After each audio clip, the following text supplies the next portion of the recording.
Ce matin, je voudrais que nous fassions une lecture dans l'évangile de Luc au chapitre 12 et au verset 13. Luc chapitre 12 et verset 13. Quelqu'un de la foule dit à Jésus, « Maître, dis à mon frère de partager avec moi notre héritage. » Il répondit à cet homme, « Qui m'a établi pour être juge ou faire des partages ?» Puis il leur dit, « Gardez-vous attentivement de toute cupidité, car même dans l'abondance, la vie d'un homme ne dépend pas de ce qu'il possède. » Alors il leur dit une parabole. La terre d'un homme riche avait beaucoup rapporté. Il raisonnait en lui-même et il disait, « Que ferai-je, car je n'ai pas de place pour amasser mes récoltes. Voici, dit-il, ce que je ferai. J'abattrai mes greniers, j'en bâtirai de plus grands. J'y amasserai aussi tout mon blé et mes biens. Et je dirai à mon âme, tu as beaucoup de biens en réserve pour plusieurs années. Repose-toi, mange, bois et réjouis-toi. » Mais Dieu lui dit, insensé, cette nuit même ton âme te sera redemandée. Et ce que tu as préparé, à qui cela sera-t-il? Il en est ainsi de celui qui accumule des trésors pour lui-même et qui n'est pas riche pour Dieu. Le thème de ma réflexion ce matin sera le suivant, être riche pour Dieu. Amen. Il y a aujourd'hui, dans notre société moderne, un véritable culte de ce que Jésus appelle le mammon. Mammon, la richesse, l'argent, tout ce qui contribue à la prospérité, au confort, à, ce qui est la vie, le côté matériel de la vie de l'homme. Nous vivons dans une société qui est matérialiste et qui accorde une importance démesurée à ces choses. Toute la publicité, toute la propagande dont nous sommes environnés nous exhorte à accumuler des biens parce que le fait de consommer, c'est ce qui provoque pour l'homme le bonheur. Et c'est cette vision fausse, cette vision que Jésus qualifie ici d'insensée, eh bien, qu'il veut condamner dans cette parabole que nous venons de lire. Je voudrais commencer cette réflexion en rappelant un incident qui s'est produit dans les années 70 du siècle dernier. C'était au moment où commençait la piraterie aérienne. Ce fléau a pratiquement disparu aujourd'hui parce que les organisations de l'aéronautique mondiale ont pris des mesures qui font qu'il est aujourd'hui extrêmement difficile de détourner des avions. Mais dans les années 70, lorsque personne ne s'y attendait, et que soudain, cette épidémie de détournement d'avions, de piratage aérien a commencé à se propager, les pouvoirs publics étaient complètement pris au dépourvu. Et dans ces années-là, il y avait un avion qui faisait la liaison entre Stockholm et Paris. C'était un avion qui voyageait tous les lundis matins. Et c'était un avion qui était essentiellement un avion d'hommes d'affaires. Et lorsque l'avion était décollé, eh bien, les hommes d'affaires sortaient leur ordinateur et leur dossier. Et pendant le voyage, ils travaillaient. Le temps, c'est de l'argent. Et il ne s'agissait pas de perdre un seul instant. Parce que le but de leur vie, le but essentiel de leur vie, c'était d'accumuler des biens, d'accumuler de l'argent, de devenir riche. Alors, tout était bon pour atteindre ce but. Et c'était pour eux une telle passion que même dans ce moment-là, ils ne pouvaient pas s'empêcher de penser à leurs affaires, de réfléchir à leurs affaires et de voir leurs affaires prospérer. Et de fait, la plupart d'entre eux étaient des hommes qui étaient prospères. Et soudain, alors que ce voyage avait commencé, un homme s'est levé, s'est placé à l'avant de l'avion et a sorti un pistolet. et il a annoncé « Cet avion est détourné. Et le premier qui bouge, je l'abats comme un chien. » Et soudain, c'était un coup de tonnerre dans un ciel bleu pour ces hommes d'affaires qui, soudain, réalisaient qu'ils étaient confrontés à quelque chose qu'ils n'avaient pas imaginé, auquel ils n'avaient pas pensé, eux qui ne pensaient qu'à l'efficacité, et qui, soudain, se sont trouvés devant la vie et la mort. Et là, ils ont réalisé que s'ils étaient riches pour ce monde, ils n'étaient pas riches pour Dieu.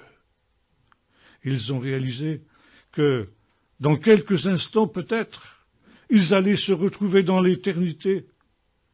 Et là, ils allaient se présenter devant Dieu, riches pour ce monde, certes, mais ces richesses, ils n'allaient pas les emmener avec eux. Et voyez-vous, au travers de l'action de ce pirate, c'était Dieu qui parlait au cœur de ces gens-là. C'était Dieu qui les interpellait. Qu'as-tu fait de ta vie? Quel est le but de ta vie? Quelle est ta motivation, ton espérance? En d'autres termes, tu es riche, oui, mais es-tu riche pour Dieu? Et cela nous ramène justement aussi à notre parabole. Cet homme nous est dit, Jésus lui dit de lui une parole très sévère. C'est un insensé, un fou. Tu es fou. Et pourtant, quand nous regardons ce qu'a été le comportement de cet homme, nous voyons que c'était un homme qui avait beaucoup réfléchi et qui n'était pas justement sur un plan humain un fou et un insensé. Il avait eu cette chance de voir ces terres beaucoup rapportées, mais le problème, c'est qu'il se trouvait maintenant devant une difficulté. Que faire de tous ces biens qui lui étaient arrivés ainsi?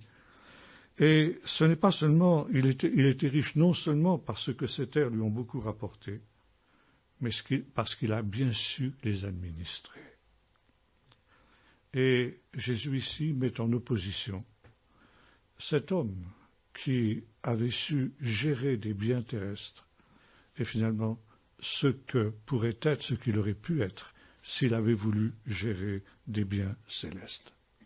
Parce que être riche pour Dieu, c'est finalement appliquer dans le domaine spirituel la même stratégie que celle de ceux qui cherchent en tant qu'hommes d'affaires à être riches pour le monde. Et d'une certaine manière, en renversant la perspective, cet homme a beaucoup à nous apprendre. Parce que, sur le plan humain, il a agi avec une grande sagesse, avec une grande réflexion, une grande perspective qui lui a permis justement d'atteindre le but qu'il s'était fixé. Et cette démarche qui a été la sienne, elle comporte 3 niveaux. Premièrement, il a réfléchi. Que vais-je faire? Deuxièmement, il a décidé. Voici ce que je ferai. Et ensuite, il a agi. Il a détruit ses greniers et il en a construit d'autres. Il a utilisé 3 principes qui sont les principes de tous les hommes d'affaires, de tous ceux qui veulent réussir dans la vie telle que le monde la conçoit. Mais Jésus nous dit qu'il n'est pas fou parce qu'il a utilisé ces principes, au contraire, mais il est fou parce qu'il ne les a pas utilisés pour le royaume de Dieu. Il les a utilisés pour ce monde et finalement, tout cela a été perdu. 3 principes. Premièrement, une réflexion. Cet homme, nous l'avons dit, s'était trouvé en face d'une riche moisson. Et il se pose la question, mais mes greniers sont beaucoup trop petits pour pouvoir engranger toute cette récolte énorme. qu'est-ce que je vais faire? Une réflexion. Il n'y a pas d'action sans réflexion. Et lorsque nous voulons effectivement devenir riches pour Dieu, il nous faut réfléchir aux moyens de notre action. Que vais-je faire? Que vais-je faire pour devenir riche pour Dieu? C'est parfois une question difficile. Parfois, comme le disait autrefois une vieille prophétie, c'est une confrontation douloureuse. Il faut arriver à une situation où nous pouvons effectivement dire « Eh bien, voilà ce que le Seigneur place devant moi. » Et il faut décider. Il y a des gens qui passent des années à réfléchir, mais ces réflexions n'aboutissent jamais à une décision. Et le temps passe. Les années, les mois, et finalement, on arrive à un temps où on ne peut plus rien faire. La vie est passée et c'est trop tard. C'était au moment de mai 68, lorsque il y a eu cette agitation estudiantine et que les étudiants ont voulu aller vers les ouvriers pour essayer de les mettre dans leur mouvement. Et les ouvriers se sont moqués d'eux. Ils ont dit, vous, les étudiants, vous passez votre temps à réfléchir, mais vous n'agissez jamais. Alors ça ne nous intéresse pas, votre mouvement ne nous intéresse pas, parce que c'est tout simplement des cogitations, des réflexions intellectuelles, mais ça n'aboutit jamais dans le concret, ça n'aboutit jamais dans l'action. Une réflexion est nécessaire. Que vais-je faire de ma vie? Quel va être le but que je vais me fixer dans ma vie? Et puis, il faut arriver à des conclusions. Et même si c'est une confrontation parfois douloureuse, même si c'est une recherche qui est difficile, il y a un moment où il faut décider. Il y a un moment où il faut trancher. Et c'est ce qu'a fait notre homme. Que ferais-je? Une réflexion. Et puis ensuite, il arrive à un deuxième stade. Je sais ce que je vais faire. Et là, il a décidé. J'abattrai mes greniers et j'en construirai de plus grands. Une action, une décision. Et cette décision était une décision qui, d'une certaine manière aussi, lui coûtait quelque chose. Il a dû détruire et ensuite il a dû construire. Et là, je voudrais évoquer un homme qui a été un très très grand homme de Dieu du siècle dernier. C'était le pasteur norvégien Tibi Barat, qui a été le véritable fondateur du mouvement de Pentecôte en Europe. Il est celui qui a introduit le mouvement de Pentecôte en Europe.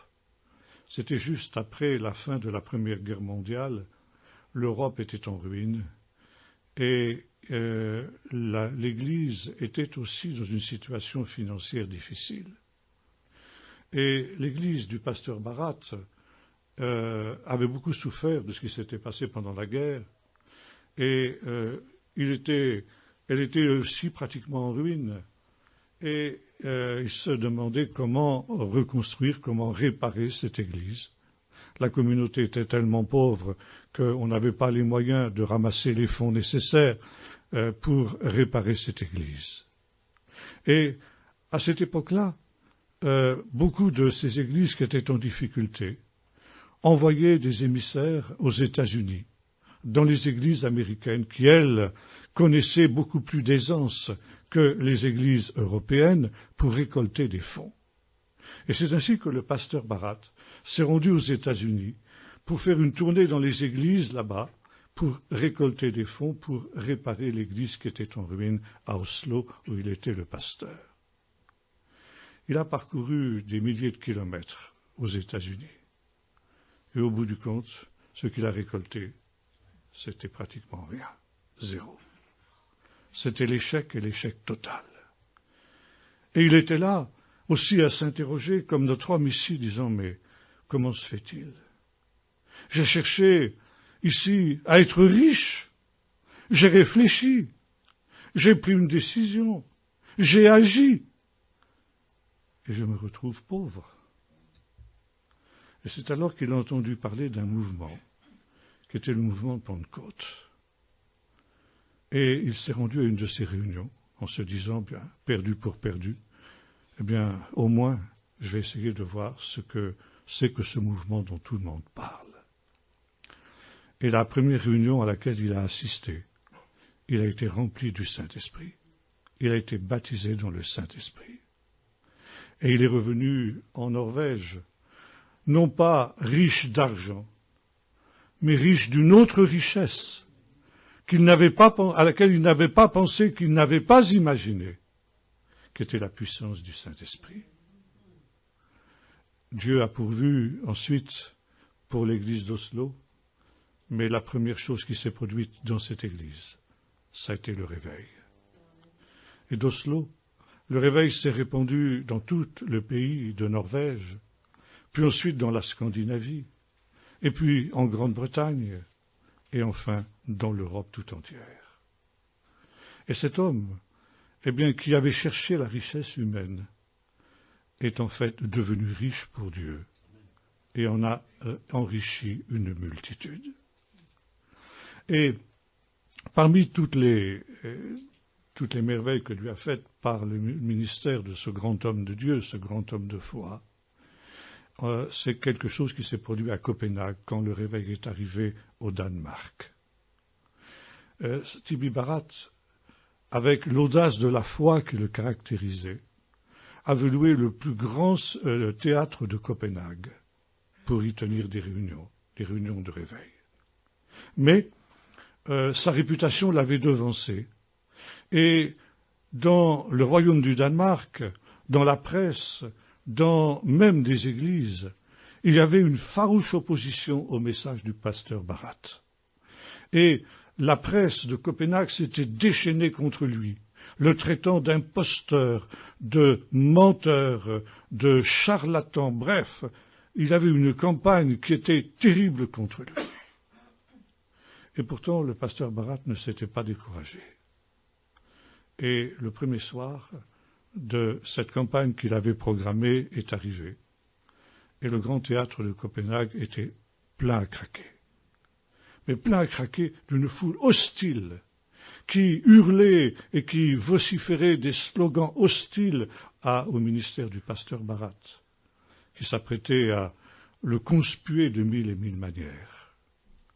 Lui, bien sûr, avec une petite équipe de frères et de sœurs, priait dans une salle annexe.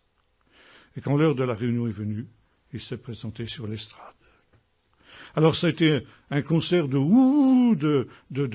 sifflets, d'injures de toutes sortes, même on lui lançait des projectiles divers. Lui ne s'est pas découragé.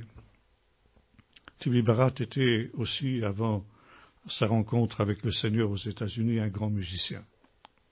Il avait été élève du célèbre compositeur norvégien Edvard Grieg, et il était un virtuose à la fois au piano et au violon. Et lorsqu'il est entré sur la scène de ce grand théâtre, il avait un piano qu'il avait fait mettre. Il s'est assis au piano et il a commencé à jouer un cantique. Et le Saint-Esprit est descendu pendant qu'il jouait ce cantique.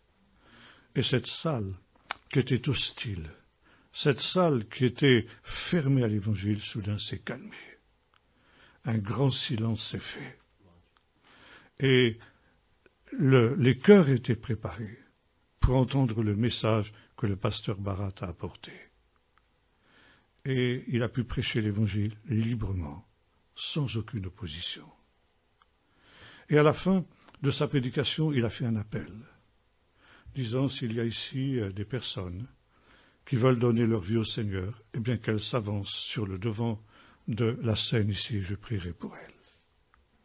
Et il y avait dans cette assistance une jeune femme, une jeune fille, qui était très célèbre au royaume du Danemark. Elle s'appelait Anna Parker. Et c'était une actrice bien très connue, une actrice de cinéma, de théâtre, très connue, chanteuse, elle chantait très bien. C'était une vedette, une des grandes vedettes du royaume du Danemark.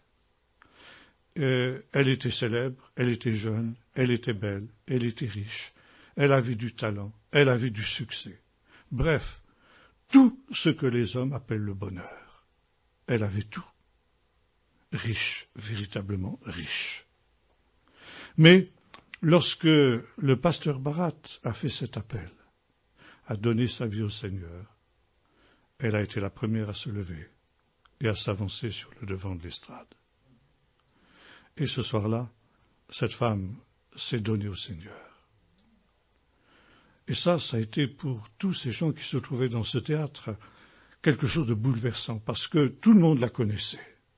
Et quand on l'a vue, elle, s'avancer la première, alors c'était quelque chose qui a stupéfait toute l'assistance.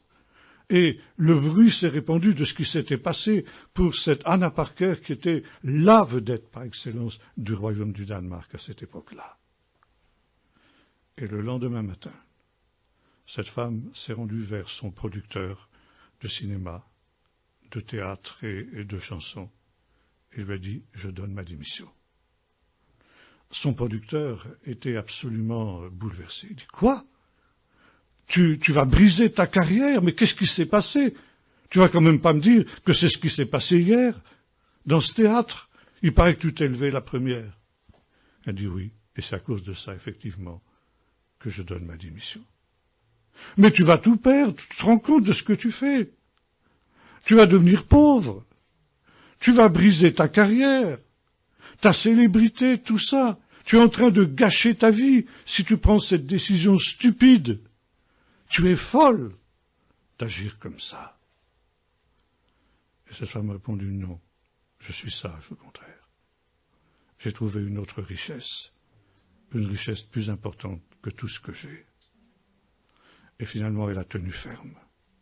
Son producteur dit « Mais écoute, c'est parfaitement compatible. Bon, admettons que tu aies envie de devenir chrétienne. C'est un peu farfelu, c'est loufoque. Mais enfin bon, soit, admettons. Mais ça t'empêche pas de continuer ta carrière quand même. » Elle a dit « Si, c'est incompatible. Je ne peux plus chanter les chansons du monde. Je ne peux plus jouer les femmes adultères dans les films et dans les pièces de théâtre. C'est terminé pour moi. Maintenant, j'ai une autre orientation, j'ai un autre but dans ma vie. » Et cet homme était complètement estomaqué. Il dit « Mais elle est folle, c'est pas possible. » Et finalement, elle a tenu ferme. Peu de temps après, elle a rencontré un jeune évangéliste. Ils se sont mariés. Et ils ont acheté une caravane. À cette époque-là, c'était encore entre les deux guerres mondiales.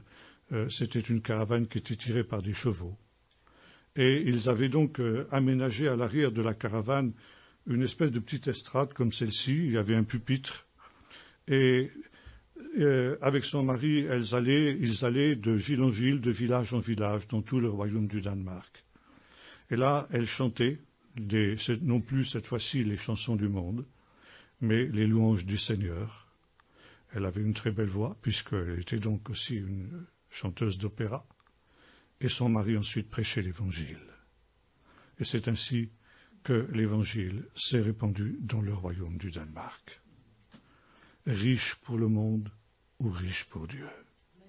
Elle avait accepté de renoncer à tout ce que le monde pouvait offrir au point de vue richesse pour obtenir une richesse plus grande et se présenter devant le Seigneur avec une abondante moisson d'âme quand le temps était venu pour elle de rejoindre le Seigneur. Par opposition à cela, je voudrais évoquer ici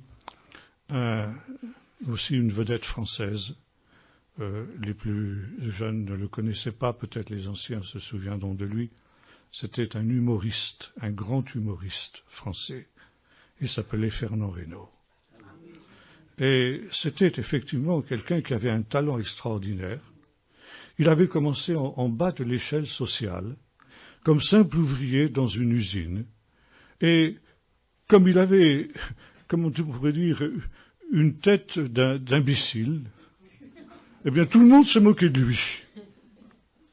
Seulement, c'était un homme qui, sous ses apparences, était très intelligent. Et il s'est dit, tiens, puisque j'ai une tête d'idiot, je pourrais peut-être en profiter. Et il a commencé à faire l'idiot et à faire rire les gens.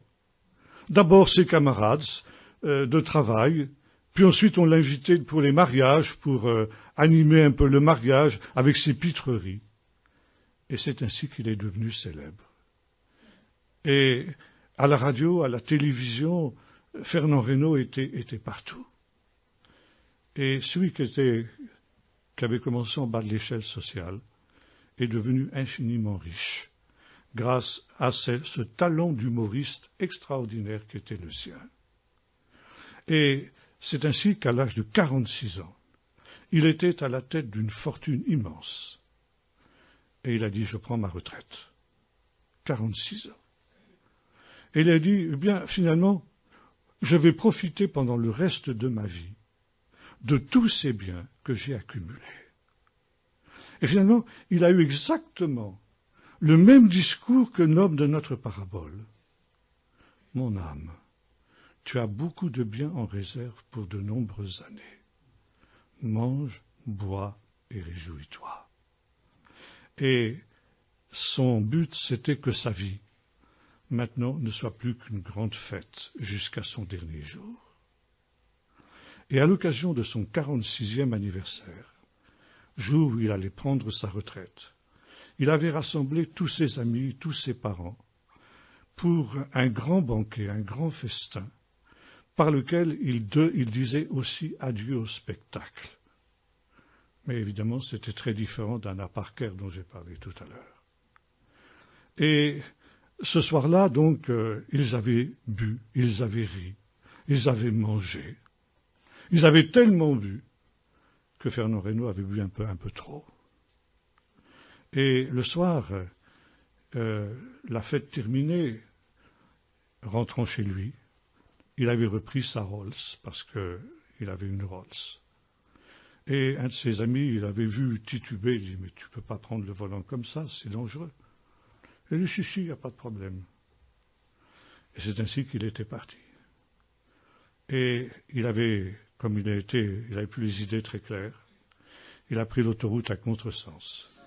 Et à 160 à l'heure sur l'autoroute, il a percuté une voiture qui venait en face. Mort sur le coup. Tu es fou, insensé. Tu as dit, mon âme, tu as beaucoup de biens, pour longtemps. Mange, bois et réjouis-toi. Ta vie ne sera plus qu'une longue fête. Beaucoup de biens, en réserve pour de nombreuses années. Il pensait avoir de nombreuses années devant lui. Et Dieu lui a dit, fou, tu es fou. Ce soir même, ta vie sera redemandée. Et cette longue retraite que tu pensais, eh bien, elle va se terminer tragiquement. Et je pense que ça aussi, ça a été pour les Français qui connaissaient cet homme une interpellation de Dieu. Et comme le disait Jésus, il en est ainsi de tout homme qui est riche pour lui-même, mais qui n'est pas riche pour Dieu. Et c'était le deuxième point. Je reviens à notre parabole et notre homme. Il a réfléchi, et ensuite il a décidé. Et puis enfin, il a agi. Parce que il ne suffit pas simplement de décider, mais il faut agir. Il y a une petite histoire, une petite boutade, comment dirais-je, une devinette plus exactement. Il y a 5 oiseaux sur une branche. Il y en a 3 qui décident de s'envoler. Combien en reste-t-il? 5. Pourquoi? Parce qu'ils se sont contentés de décider. Si la décision ne débouche pas sur une action, alors c'est quelque chose qui ne sert à rien. Et là, notre homme, lui, il n'a pas été comme cela. Non seulement il a décidé, mais il a agi. Et il a dit, eh bien, voilà ce que je vais faire. Je vais détruire mes greniers et je vais en construire de plus grands. Et ça, c'était sur un plan humain une décision parfaitement sage. C'est quelque chose aussi que le Seigneur avait dit à Jérémie. Quand Jérémie avait été appelé au ministère prophétique, le Seigneur lui avait dit ceci, « Je t'établis aujourd'hui pour que tu détruises, pour que tu arraches et pour que tu ruines, et après pour que tu construises et pour que tu plantes. » Voyez-vous, la sagesse humaine et la sagesse de Dieu impliquent ce double mouvement. Ici, c'est cet homme insensé qui voulait être riche pour lui-même, qui a compris que pour pouvoir obtenir son but, être riche dans ce monde, il fallait qu'il détruise et ensuite qu'il fallait qu'il construise. Mais au prophète, l'homme de Dieu, lui, devant lequel le Seigneur place un autre but, être riche pour lui, le Seigneur lui dit aussi, il faut que tu détruises et que tu reconstruises ensuite. Détruire pour reconstruire. Il faut toujours qu'il y ait des choses qui soient détruites dans nos vies. Parce que le monde, eh bien, s'emploie, s'acharne à construire des réalités qui s'opposent à l'appel de Dieu. Et voyez-vous, là aussi, cet homme, néanmoins, a eu une faille dans son raisonnement. Son raisonnement était juste, mais il y a eu ensuite une faille quand il a dit, j'en parlais tout à l'heure avec ce grand humoriste que j'évoquais, « Mon âme, repose-toi ». Il est intéressant de noter que la traduction allemande de Luther dit ceci, « Ma chère âme », dit « Liebe » en allemand. « Ma chère âme ». Ça veut dire ce moi que je cajole, ce moi que j'aime. Et finalement, ma richesse, c'est pas le but en soi, c'est que mon moi, ma chère âme, puisse se reposer, puisse jouir de toutes ces choses. Et voyez-vous, ça c'est le langage de l'adversaire. Repose-toi. C'est l'esprit du monde, l'esprit de Satan qui parle ainsi dans un moment qui est un moment extrêmement dramatique, au moment où aussi le Saint-Esprit parle, comme il le faisait pour ces hommes d'affaires qui étaient dans cet avion que j'évoquais tout à l'heure, quand le pirate se trouvait en face d'eux avec ce pistolet. C'était un moment privilégié, c'était un moment précieux. Parce que c'était un tournant dans la vie de ces gens-là. Eux aussi, ils étaient sur cette voie de cet homme insensé dont nous parle la parabole. Et soudain, le Seigneur leur montre qu'il y a une autre voie possible. Il y a un choix. C'est un moment précieux. C'est un moment donné par le Saint-Esprit. C'était ce moment que Hannah Parker a saisi quand, à l'appel de Tibi Barat, elle se levait pour abandonner son ancienne vie de vedette, pour devenir une humble servante du Seigneur. Elle a fait le bon choix. Et ce sont des moments privilégiés, des moments précieux. Mais dans ce moment-là aussi, bien sûr, il y a un autre esprit qui parle. Il n'y a pas que l'esprit de Dieu. Et cet esprit-là, l'esprit du monde, dit « ma chère âme ». Comme l'avait fait justement ce producteur à Hannah Parker, quand tu lui as dit, mais tu te rends compte de ce que tu es en train de faire? Tu es en train de ruiner toute ta carrière. Tu es en train de détruire tout ce que tu as construit. Oui, il faut que tu détruises. Elle l'avait compris. Il faut que tu détruises ces choses dans ta vie, ces choses sur lesquelles tu as construit ta vie, ces choses par lesquelles justement tu veux être riche pour ce monde, parce que tu ne peux pas être riche pour ce monde et être pour Dieu.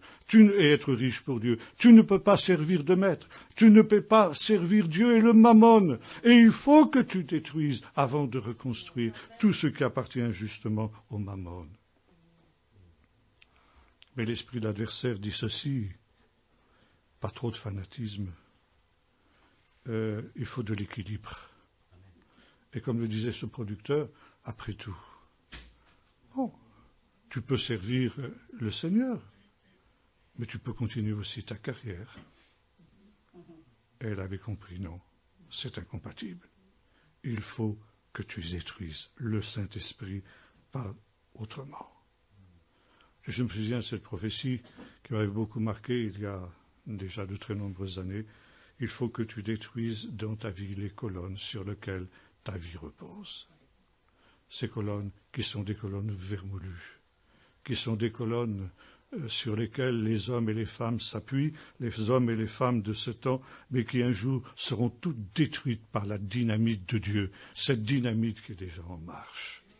Alors n'attends pas que ce soit la dynamite de Dieu qui détruise ces colonnes sur lesquelles tu veux construire ta vie. Détruis-les toi-même, afin de reconstruire sur des choses qui soient solides. Parce que il y a des systèmes dont nous dépendons. Et il ne faut pas en dépendre justement. Il ne faut pas de compromis. Mais c'est du fanatisme, c'est extrémiste, c'est légaliste, oui. Il y aura toutes sortes de pensées qui viendront de ce type-là, et qui viendront peut-être de chrétiens équilibrés, entre guillemets, qui t'entourent. Mais il y a avec le Seigneur un radicalisme qui s'impose, si nous voulons justement obtenir le prix de la vocation céleste. Paul n'avait pas fait de compromis quand il s'était trouvé aussi à ce tournant sur le chemin de Damas. Et Dieu lui avait dit, je serai avec toi. Et tu seras riche pour Dieu. C'est ce qu'il avait dit à Jérémie aussi, quand Jérémie lui avait dit, mais je suis un enfant, je ne sais pas parler. Et le Seigneur avait dit, mais je serai avec toi pour te délivrer. Il y aura des temps de guerre, il y aura des oppositions, ils te feront la guerre, mais ils ne te vaincront pas, car je suis avec toi pour te délivrer. Ça, c'est le vrai courage. Il y a parfois prendre parti contre soi-même. Et ce sont justement ces confrontations douloureuses dont nous parlions tout à l'heure. Pour terminer, je voudrais raconter une autre histoire qui justement permet d'illustrer aussi cette exhortation du Seigneur à être riche pour Dieu. C'est une histoire qui est un peu une sorte de conte de fées pour les enfants. Mais il est bon de devenir des enfants parfois. Et c'est l'histoire d'un roi au Moyen-Âge. Et les rois, à cette époque-là, avaient ce qu'on appelait des fous, les fous du roi. Et c'était des gens qui avaient la possibilité, parce qu'on savait qu'ils étaient dérangés, d'interrompre le roi, de dire n'importe quoi, même des choses qui sont négatives, et on en riait parce que ça venait du fou. Et ce roi avait un fou, qui était un homme qu'il aimait beaucoup, et il avait l'habitude de lui dire ceci, « Mon cher fou, tu es le plus grand fou que j'ai jamais rencontré. Je ne connais pas quelqu'un qui soit plus fou que toi. » Et le fou était très fier de ça. Et un jour, le fou est venu voir le roi et il lui a dit, Majesté, j'aimerais bien voyager un peu. Est-ce que vous m'accordez un congé? Et je vais faire un long voyage, et puis, quand j'aurai fini ce voyage, je reviendrai me mettre à votre service. Alors elle a dit, d'accord, tu peux aller. Mais voilà, il dit, j'aimerais bien savoir si dans ce grand voyage que tu vas faire, tu trouves éventuellement quelqu'un qui est plus fou que toi. Alors je vais te donner un sceptre d'or, et si dans tes voyages tu rencontres quelqu'un qui est plus fou que toi, tu le lui donneras. Comme ça, je saurai, quand tu reviendras, qu'il y a des gens qui sont plus fous que toi. Mais j'en doute. Et donc, le fou a pris le sceptre et il est parti. Plusieurs années sont passées, et au bout de plusieurs années, le roi est tombé gravement malade. Il était à la mort. Et soudain, le fou est revenu au moment où le roi ne s'y attendait pas. On lui a annoncé que son fou était revenu. Il était très content de revoir son fou, le roi. Alors il a demandé à ses serviteurs qu'on introduise le fou dans sa chambre. Et le fou est entré. Et le roi lui a dit « Comment ça va ?» Il a dit « Ça va très bien. » « Et vous, Majesté ?» a dit le fou. Et le roi a répondu « Ça va pas. Je vais partir pour un voyage dont on ne revient pas. » Et le fou lui a dit « Majesté, vous vous êtes préparé pour ce voyage ?» Et le roi a dit « Préparé pour ce voyage ? Mais je ne comprends pas ce que tu veux dire. » Le fou a dit « Moi qui suis fou, quand je suis parti en voyage, avant de partir, je me suis préparé. Vous me parlez d'un voyage encore plus important, un voyage dont on ne revient pas, et vous ne vous êtes pas préparé. » Et le roi a répondu « Écoute, je ne comprends absolument pas un seul mot de ce que tu es en train de me dire. Je reconnais là que tu es véritablement fou, parce que je ne comprends pas. Se préparer pour ce voyage. » Et le fou lui a dit « Majesté, vous m'avez donné un sceptre, quand je suis parti, un sceptre d'or, avec mission de le remettre à quelqu'un qui serait plus fou que moi. Ce sceptre, il est là, voyez. Je l'ai ramené, parce que pendant tout mon voyage, je n'ai pas rencontré quelqu'un qui était plus fou de moi. Mais maintenant, voyez-vous, ce sceptre, je vous le donne. Parce que j'ai trouvé quelqu'un qui est plus fou que moi. C'est vous. Tu es fou, insensé. Ton âme te sera trop demandée. Et tout ce que tu auras accumulé, à quoi cela servira-t-il?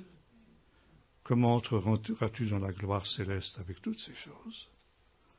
Vous ne pouvez pas servir de maître, vous ne pouvez pas servir Dieu et le mammon. Il y a un choix.